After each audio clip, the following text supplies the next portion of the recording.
noches, señoras, señores. Comenzamos aquí Polideportivo en este lunes 5 de abril, lunes de Pascua, víspera del Día de la Mona. Recordemos que mañana no es festivo, pero que incluso algunos podrán estar haciendo los últimos preparativos para esa tradicional comida de familiar de ese día. Y que viene tras un fin de semana en el que, en contra de lo habitual, pues ha habido bastante actividad deportiva. Ya sabemos que el calendario está muy comprimido y que incluso en esta pasada semana en fútbol se han disputado no una, sino 2 jornadas. Ese será el punto central de nuestro programa, porque además tenemos noticias de última hora. Comenzamos.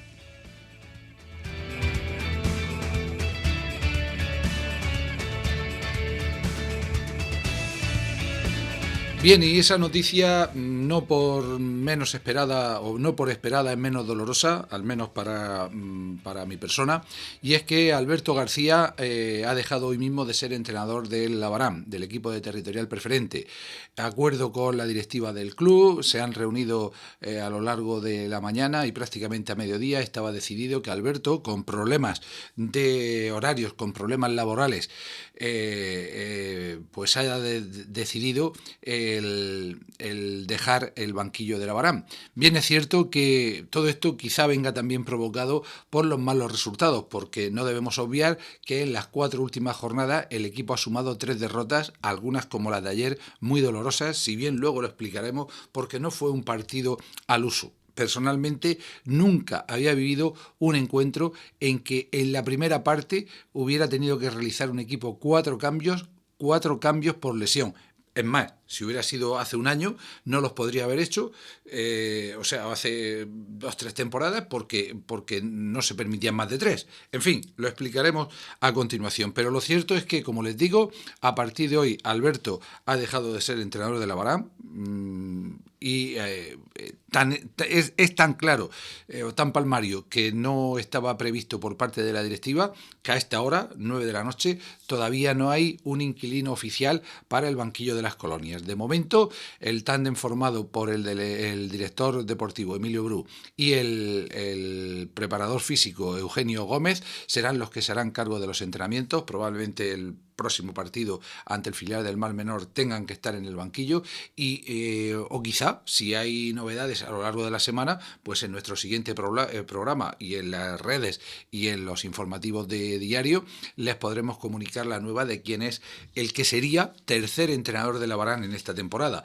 lo que indica bien a las claras que los resultados no han sido buenos, que las perspectivas que se habían marcado a principio de la competición no se están cumpliendo.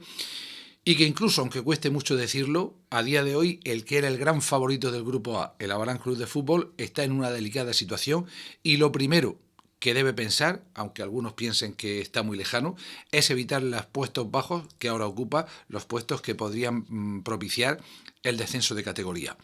Resumiendo, José Antonio Martínez Bugui dirigió al equipo 2 partidos, los 2 primeros del campeonato, allá por finales del mes de diciembre, ambos saldados con derrota. Entró Alberto García, que conseguía empatar en el primer choque ante el Caravaca en época de Navidad. Se suspendía la competición, empezaba a primeros de marzo. Se han disputado, por tanto, otras 6 jornadas y lo cierto es que el equipo ha logrado 3 victorias, pero también ha cosechado 3 derrotas en ese intervalo, desde que recomenzara la competición. Y estudiando el equipo, pues vemos que lógicamente, como les decía antes, el Labarán era yo creo que el mayor favorito en el Grupo A, porque por cuestiones del destino había otros equipos que este año apostaban fuerte y por aquello de que los grupos se habían separado en cremallera, es decir, pares de la temporada pasada en un grupo, impares en el grupo contrario, pues en el grupo B había equipos con un potencial económico, como puedan ser el Club Deportivo Cieza, que tampoco anda muy sobrado a pesar de su victoria de ayer, equipos como el Algezares, de los que habían ascendido, equipos como el Algar, uno de los rivales de la temporada anterior, y sobre todo los sorprendentes Archena y Fortuna, que ocupan las 2 primeras plazas, que componen un grupo B en teoría con un potencial económico y lógicamente deportivo muy superior al grupo A. en el que tampoco debemos de olvidar a algunos de los equipos que están, pero bueno, es sorprendente que, por ejemplo, el Real, precisamente donde únicamente ha conseguido elaborar la victoria a domicilio, marche segundo clasificado. Y si miramos los puntos, pues los dos primeros del grupo A, Bala Azul y el Real, cuentan con 17 puntos, mientras que en el grupo B, Archena tiene 24 y Fortuna 23. La diferencia es notoria. Les hablaba del equipo. En el equipo de la Barán, que cuenta actualmente con 23 fichas de la primera plantilla, porque aunque no esté dado de baja Velasco, que fue una de las peticiones de Bugui al principio de temporada, dejó de pertenecer a la Barán ya por entonces, por el mes de diciembre. Lo cierto es que de esos 23 jugadores, 11 pertenecían a la plantilla la temporada anterior, y casi todos, o muchos de ellos, con la vitola de titulares. 5 son repescados que ya habían vestido antes la camiseta encarnada del equipo de las colonias y algunos con muy buen recuerdo. Y solamente había 7 novedades. Y entre esas 7 novedades, pues había incluso jugadores que tienen una trayectoria importante dentro de la categoría y superior, como es el caso de Falcón o Mane, por no poner otros que son jugadores más jóvenes y que quizá tengan menos carrera. También podríamos poner ahí a Kobe o al mismo Pepe Marín, el lateral izquierdo, que viene también de destacar en la propia preferente. Quizá la plantilla no estaba compensada, como les gusta siempre a los entrenadores y a los propios directores deportivos, de doblar todos los puestos, porque se da la circunstancia de que el equipo tenía 2 porteros, ha tenido que contar con alguno juvenil para completar cuando ha tenido la baja de Borja, como el día de ayer. Tiene una defensa con 7 jugadores en la que quizá se eche en falta algún lateral. Hay 4 jugadores que podemos considerar como medios centros de construcción y de contención. Quizá tenemos el déficit de que solo haya un delantero centro nato como Javiti, y luego 9 jugadores para la línea que ahora se suele decir por parte de algunos técnicos de 3 cuartos, los extremos, medias puntas, los jugadores que juegan de mediocampo hacia adelante. Hablaríamos que ahí serían 3 jugadores los que habitualmente están en el equipo, en el 11 inicial, y el equipo, la plantilla cuenta con 9, lo que hace tener mucha competencia y que a veces hay algunos, como el caso del día de ayer, en que se tengan que quedar fuera de la convocatoria. Perdón. Dicho esto, pues vamos a lo que fue el partido de ayer, que creo que es el detonante, porque fue una derrota dolorosa. Nos visitaba el Cejín Deportivo, que estaba por detrás de la Barán en la tabla clasificatoria. El partido comenzó tremendamente positivo para el equipo de Barán, que en el minuto 5 establecía el 1-0 en el marcador por mediación de Javiti. Pero en el minuto 7 llegaba el primer contratiempo. Se lesionaba a Darío y le sustituía a Alex Seco. Digamos que un cambio con poca modificación táctica, aunque quizá Seco sea un jugador de características más ofensivas, pero teniendo como tenía tras él a Dani Cánova y Álvaro Gil, pues parecía una buena opción el que entrara el jugador abaranero para intentar llevar más peligro a la meta rival. De hecho, en el minuto 13 llegaba el 2-0, obra de Javi Hielo, que también es una de las buenas noticias, ha marcado en los 2 últimos partidos. Y es muy importante que algunos de estos jugadores encuentren su racha. Insisto, con 2-0, minuto 15 de partido y un equipo, el rival, que parecía no crear ningún problema ante la meta de David Fernández, pues quien más, quien menos pensaba en que iba a ser una goleada para el equipo abaranero. Un partido plácido, tanto o más que el del Juvenia, porque se marcaron los goles mucho antes, es evidente.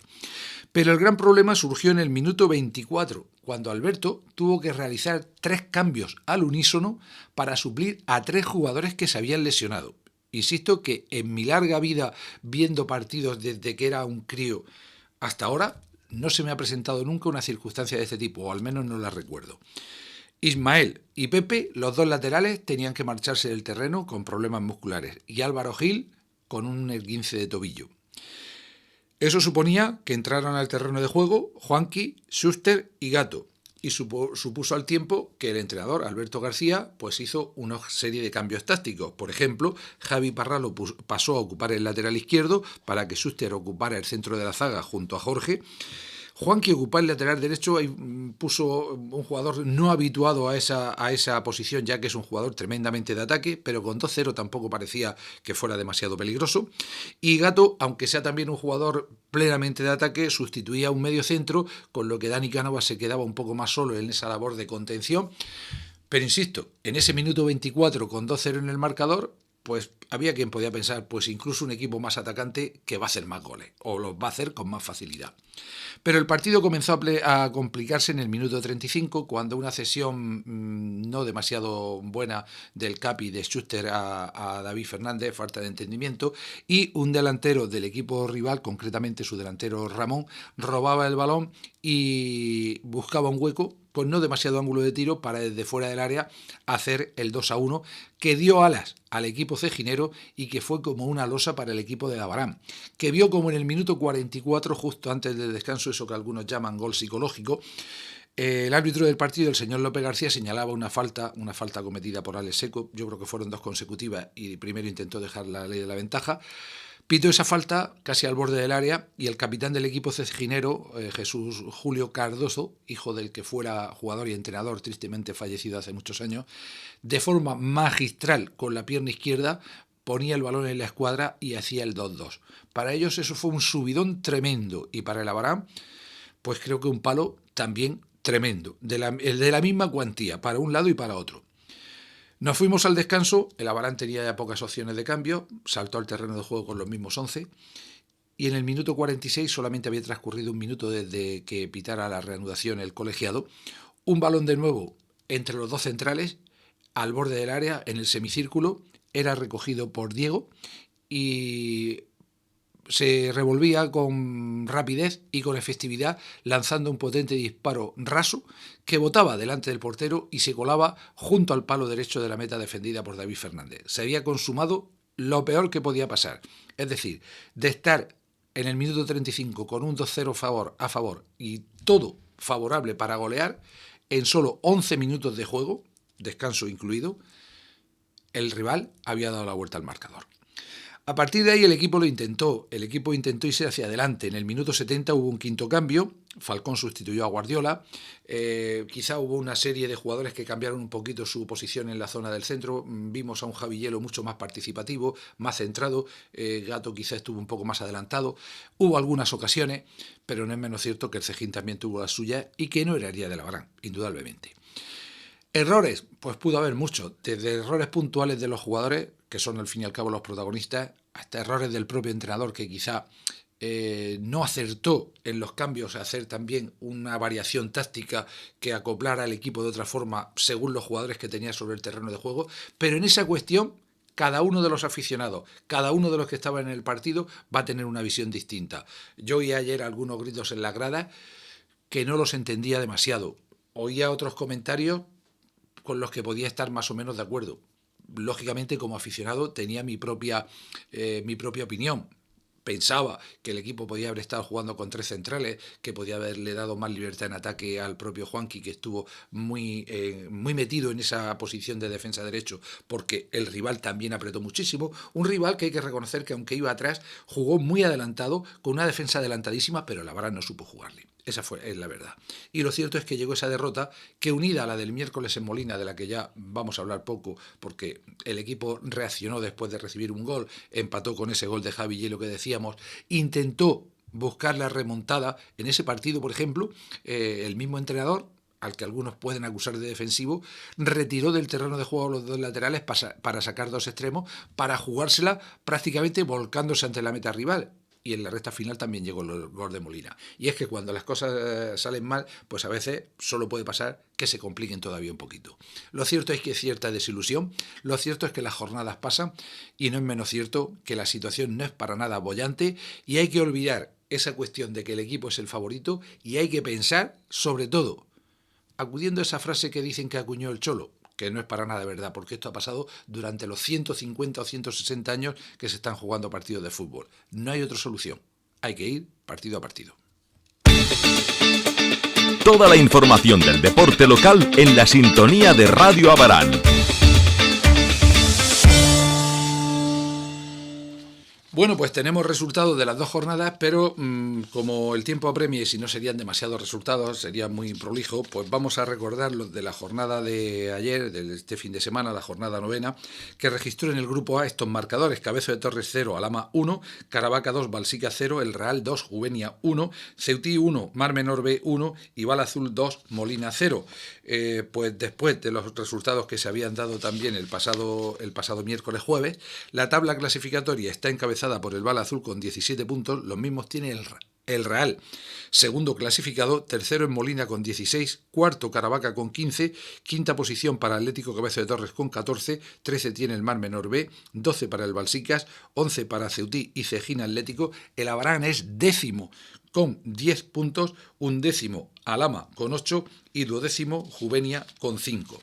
En el grupo B, los marcadores de esta novena jornada fueron Águilas B 1, Santomera 0, Pinatarense 2, Fortuna 2, Algeciras 0, Alcantarilla 1, Algar 2, Yeclano B 0, Beniel 0, Club Deportivo Cieza 4 y Archena 2, Esparragal 1. En la cabeza, Archena cuenta con 24 puntos, segundo es Fortuna con 23, con un salto importante hasta la tercera plaza que ocupa el filial del Águilas con 17. 14 tienen Algar y Santomera. Alcantarilla es sexto con 13, los mismos que Algeciras. Octavo es el Esparragal con 10. El Cieza ahora es noveno con 9. 7 tiene el Club Deportivo Beniel. 6 para el Yeclano Deportivo B. Duodécimo y último, Atlético Pinatarense con 2 puntos en su casillero. Polideportivo, tu información deportiva local en Radio Abarán. Y después de hablar de todos estos resultados y de la posición que ocupa el Abarán en la actualidad, pues queremos hacer mención a la circular que enviaba la Federación Murciana de Fútbol cuando se iba a recuperar la competición, una circular que está fechada, pues concretamente se lo vamos a comentar, está fechada y firmada en creo que es diciembre, pero el 14 de diciembre, justo antes de que empezara la competición. En cuanto a la preferente autonómica y los cambios que había con respecto a lo que estaba previsto cuando se hizo el primer calendario. 2 grupos de 12, pero entonces había una segunda fase en que iban a jugar los 4 o 5 primeros de cada uno de los grupos por el ascenso, luego un grupo intermedio buscando una mejor clasificación y luego el grupo de los de cola para evitar el descenso. Pero al no poder jugarse tantas jornadas, ahora solamente, ya lo hemos dicho en alguna ocasión, pero vamos a centrarnos en ello, la clasificación final. El primer clasificado de cada grupo ascenderá directamente a tercera división y los 2 segundos de cada grupo se enfrentarán a partido único en campo designado por la Federación para cubrir el tercer ascenso. El mejor segundo que no ascienda a tercera división obtendrá el derecho a participar en la Copa de Su Majestad el Rey, que parece un premio de consolación. Pero, dice, en caso de que se suspendiera la competición sin posibilidad de celebrar el mencionado partido entre los 2 mejores segundos, ascenderá a tercera división el equipo que tenga mejor coeficiente. Si fuera actualmente, indudablemente sería el del grupo B, sería el Fortuna, el equipo de nuestro paisano Nico. No será de aplicación el párrafo que anteceda a los clubes que tengan condición de filiales o dependientes. Es decir, este año, pues Mar Menor B, Águilas B, lo tienen bastante complicado en ese aspecto. Luego se habla de la prórroga y penaltis que habría en ese lanzamiento, pero vamos al punto 3, que dice: los clasificados en el puesto 11 y 12 de cada grupo descenderán a primera autonómica. Recordemos que el Abarán está solo 2 puntos por encima de la Alhama, que es que ocuparía esa teórica posición de descenso. Por eso les digo que vamos a olvidarnos del papel de favorito y vamos a pensar en ir sumando puntos. Y si puede ser de 3 en 3. Si tras consumarse los ascensos y descensos el grupo 13 de tercera división se viera incrementado con un número mayor de clubes procedentes de tercera división, ello determinaría el descenso a primera autonómica aficionado de los equipos peor clasificados, quedando el grupo constituido por 20. Atención a este párrafo que es muy importante, porque actualmente son 24 equipos. Si bajan 4, los 2 últimos de cada grupo quedarían 20. Si ascienden 3, serían 17. Tendrían que bajar 3 del grupo 13 de tercera, pero este año los descensos van a ser 8 o 10. Así que cuidado, que hay que intentar salir de la quema cuanto antes, porque no está por escrito hasta cuántos equipos pueden perder la categoría. Luego se habla de si que puede haber ascensos, si ascienden de segunda B y tal, pero esto es bastante complicado porque además con este tema de las nuevas fases, etcétera, etcétera, no hay quien lo entienda, pero insisto en que a día de hoy lo que hace falta es ponerse las pilas y pensar en salir partido a partido. Eso es lo que a día de hoy nos da la preferente. El viernes ya hablaremos con más tranquilidad de la siguiente jornada. Polideportivo, tu información deportiva local en Radio Abarán. En cambio, en Primera Autonómica ha sido la otra cara de la moneda. El Club Deportivo Hoya del Campo ha aprovechado esta doble jornada intersemanal para dar un salto cualitativo y cuantitativo en la tabla clasificatoria. El jueves jugaba en Murcia, en el José Barnet, ante el San Andrés, equipo que estaba también en una situación muy similar. Estaba, de hecho, por encima del Club Deportivo Hoya del Campo. Pues bien, San Andrés 1, Club Deportivo Hoya del Campo 2, con goles de Benji, del Pichichi de la categoría, y de Núñez, que debutaba y se estrenaba como goleador. Una victoria importantísima que situaba en ese momento al equipo, a la máquina verde, en quinta posición con 11 puntos, por encima de su rival del pasado fin de semana y por encima de otros equipos en los que hay una igualdad manifiesta. Si bien es cierto que el primer clasificado estaba muy lejos, pero este fin de semana no ha sido tampoco demasiado positivo para el Montecasillas, que ha caído derrotado, y ahora nos encontramos con que hay igualdad, pero vamos a repasar con tranquilidad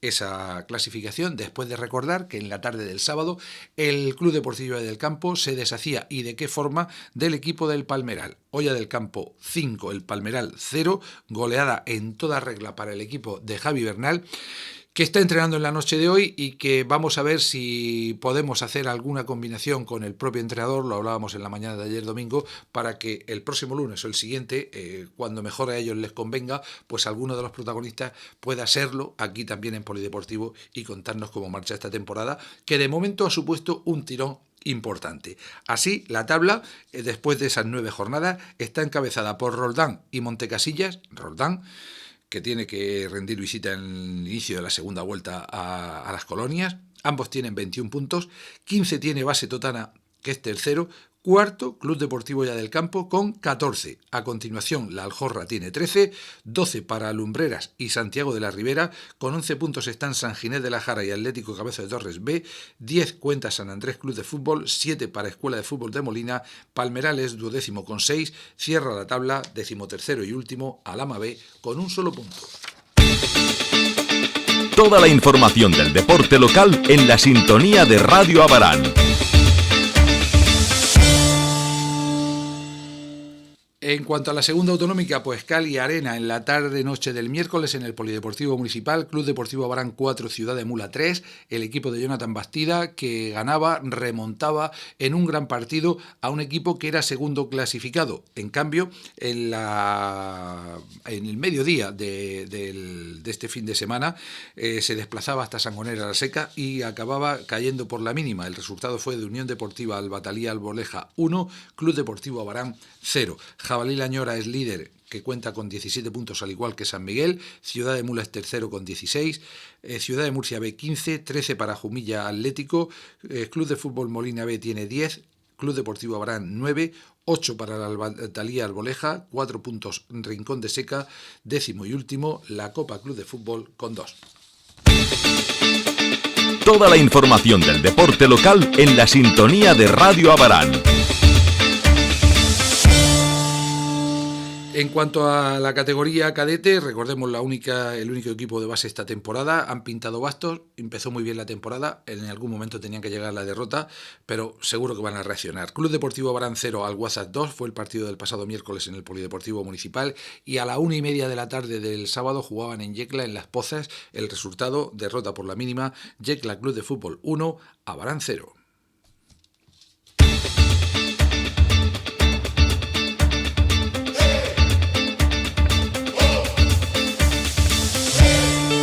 En balonmano ha sido jornada de descanso en segunda división masculina, prácticamente en casi todas las categorías. Se ha aprovechado para recuperar algunos partidos.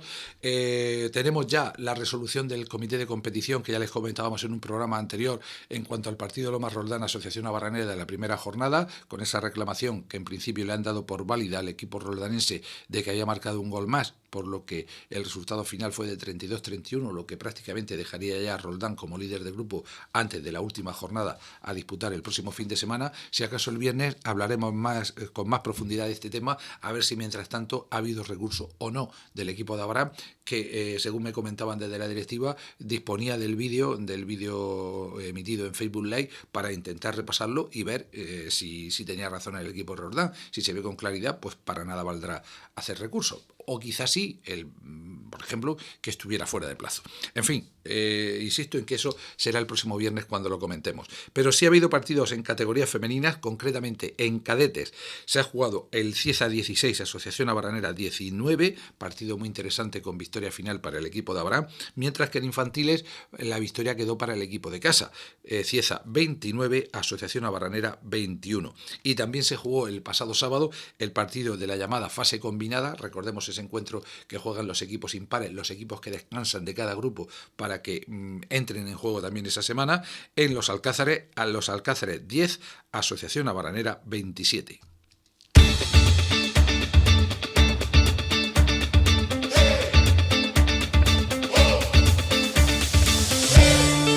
Y para terminar el programa hoy vamos a hablar de baloncesto, que esperamos que el próximo viernes sea protagonista con más minutos, con más tiempo en nuestro programa. Vamos a intentar tener algunas de las componentes del equipo infantil femenino, que por cierto ha descansado este fin de semana, pero quien ha estado en liza ha sido el equipo de minibásquet mixto, y lo hacía con una segunda victoria consecutiva, concretamente en partido jugado en la matinal del sábado en el pabellón del IES Villa de Abarán, Escuela Básquet Abarán 50, Real Murcia B 26. Un partido en el que los protagonistas y anotadores fueron Jorge García Torres con 9 puntos, Tarek Moscardó Martínez 8, Alonso Gómez Sánchez 7, Iker Molina Tornero 6, Andrés Corredor Candel 5, Macarena Rodríguez Camacho 2, Javier Carrasco Carpena 2, Ángel Hortelano Saurín 2, Elena Bermúdez Cobarro 4 y Diego Camacho Pascual 5. Estos fueron los 10 componentes, como han podido comprobar, categoría mixta, 8 niños, 2 niñas,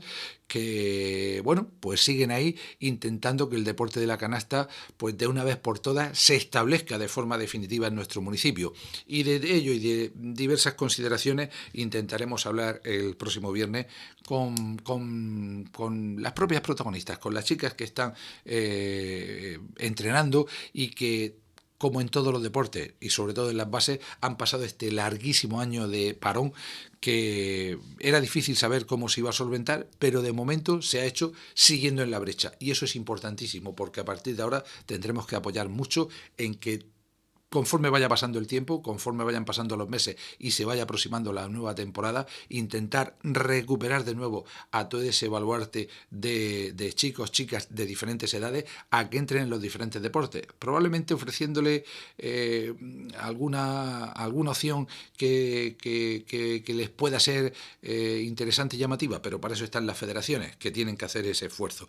Y luego, por supuesto, también tenemos que intentar recuperar a la afición, que por ejemplo en el partido del domingo de la Abarán se notaba sobremanera el cambio desde hace un año o año y medio, aquellos ambientazos que se daban en los partidos de la Abarán a lo que están siendo los de esta temporada, independientemente de los resultados. En fin, esto es lo que ha acontecido a lo largo de esta semana, tradicionalmente Semana Santa, de mucho parón en lo deportivo. Este año las cuestiones son distintas, el calendario lo exige así, y ya sabemos que abril, mayo y junio van a ser meses con mucha actividad deportiva. Vamos a ver hasta dónde Polideportivo puede alargar su presencia en antena en esta temporada. Intentaremos que sea el máximo posible, pues para poner también nuestro granito de arena, que no sería útil de otra forma si no fuera porque ustedes están ahí al otro lado de las distintas formas de recepción de este programa. Así que agradecerles inmensamente que nos sigan, agradecerles inmensamente que estén al otro lado de la radio o del Facebook Live o del ordenador, de cualquier sistema. Cualquier sistema es bueno si sabemos que están con nosotros. Y muchas gracias, disfruten de la semana, aquellos que lo puedan disfrutar mañana, aquellos que tengamos que trabajar, de una forma u otra, con alegría, con ganas, esperando que los contagios no suban, eso es esencial, y confiando en que el próximo viernes tengamos una nueva edición de Polideportivo para hablarle del deporte en el fin de semana. Gracias, feliz semana y hasta entonces.